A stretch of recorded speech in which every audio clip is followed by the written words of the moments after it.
آپ سے سب سے بڑا مسئلہ یہ ہوتا ہے کہ آپ جب دوسرے ملک میں جاتے ہیں, اپنے پاکستان کی نمائندگی کرتے ہوئے, وہ کہتے ہیں آر یو فرام پاکستان؟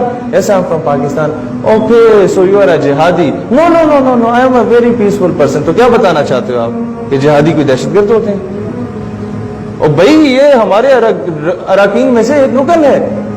اگر ہم نہیں کر رہے یہ تو کم از کم اس کو ڈسون نہ کریں اور فخر سے بتائیں ہاں ہمارے نبی جہادی تھے, صدیق اکبر جہادی تھے, عمر فاروق جہادی تھے, عثمان غنی جہادی تھے, سیدنا علی المرتضیٰ جہادی تھے, حسنین کریمین جہادی تھے, ٹیپو سلطان جہادی تھے, محمد بن قاسم جہادی تھے.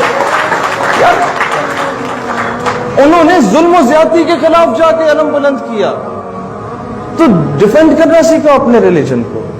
ہمارے تعلیمی نصاب کو اس طرح سے مینیپولیٹ کیا گیا کہ بچیوں کو ہمارے 6ٹھی کلاس میں بتایا جاتا ہے کہ سنڈریلا بوائے فرینڈ کے ساتھ بھاگ گئی تھی, اور میڈیا جو ہے اس پہ کیا دکھایا جاتا ہے, قندیل بلوچ کو آئیڈیلائز کر کے دکھایا جاتا ہے. قوم کی بیٹی کو کیا بنانا چاہتے ہو؟ قوم کی بیٹی کو آپ کیوں نہیں دکھاتے؟ شرمین عابد چنوئی تو دکھا دی جاتی ہے, سیدنا ام عمارہ کے بارے میں کیوں نہیں بتایا جاتا؟ فاطمہ بنت عبداللہ کے بارے میں کیوں نہیں بتایا جاتا؟ رابعہ بصری کے بارے میں کیوں نہیں بتایا جاتا؟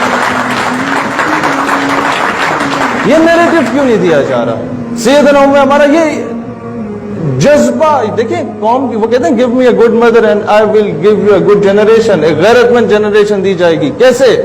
ام عمارہ رضی اللہ تعالی عنہا, انہوں نے جب یہ مسلمہ کذاب نے جھوٹی نبوت کا دعویٰ کیا تھا تو رسول اللہ نے ان کے بیٹے کو بھیجا, صاحبزادے کو, کہ جا کے اسے بتاؤ یار تم غلط آدمی ہو, جھوٹے ہو, راہ راست پہ آ جاؤ, اسلام قبول کر لو.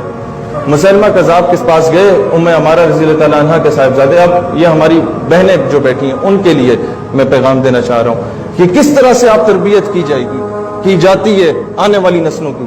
ان کے صاحبزادے کو بھیجا گیا, اس نے کہا مسلمہ کذاب کو تم کذاب ہو, تم جھوٹے ہو.